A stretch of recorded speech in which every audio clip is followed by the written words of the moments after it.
हर जुग जुग से होला छठ बारतिया, बीतल सालो हजार, बीतल सालो हजार। पहिले कैली कुंती जी छठ बारतिया, कई के सूरज के गोहार, कई के सूरज के गोहार।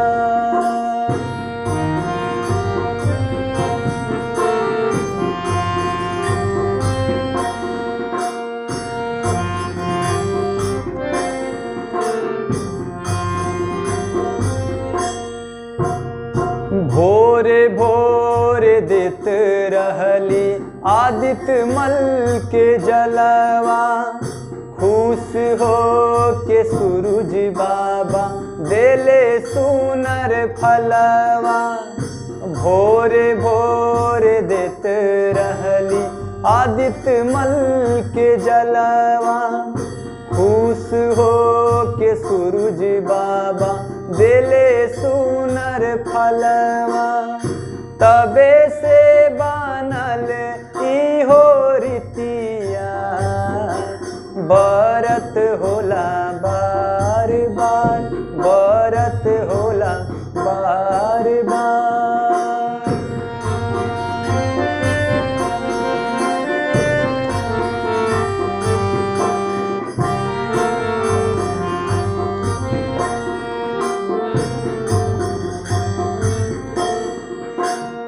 धूमधाम से होला सगरी छठ के पूजनवा, श्रद्धा से भरे लोगवा कोसिया अंगनवा।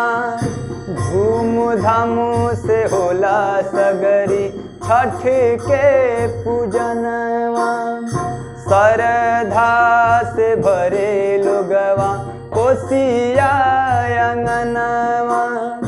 तर जाला दुखवा विपतिया, जे भी करेला पुकार, जे भी करेला पुकार।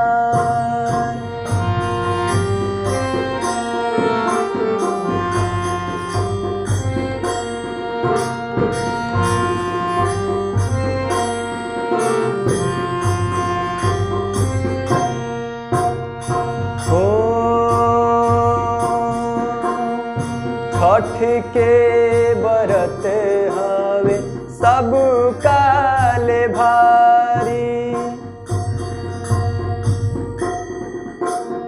छठ के बरत हवे सब काले भारी।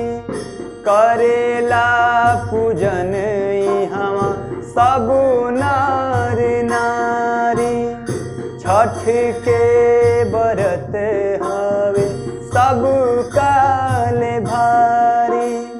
करेला पूजन इहवा सब नर नारी। अरे पहिले कैली कुंती जी छठ बारतिया, बीतल सालो हजार, बरत होला बार बार। जुग जुग से होला छठ बारतिया, बीतल सालो हजार, बीतल सालो हजार, बीतल सालो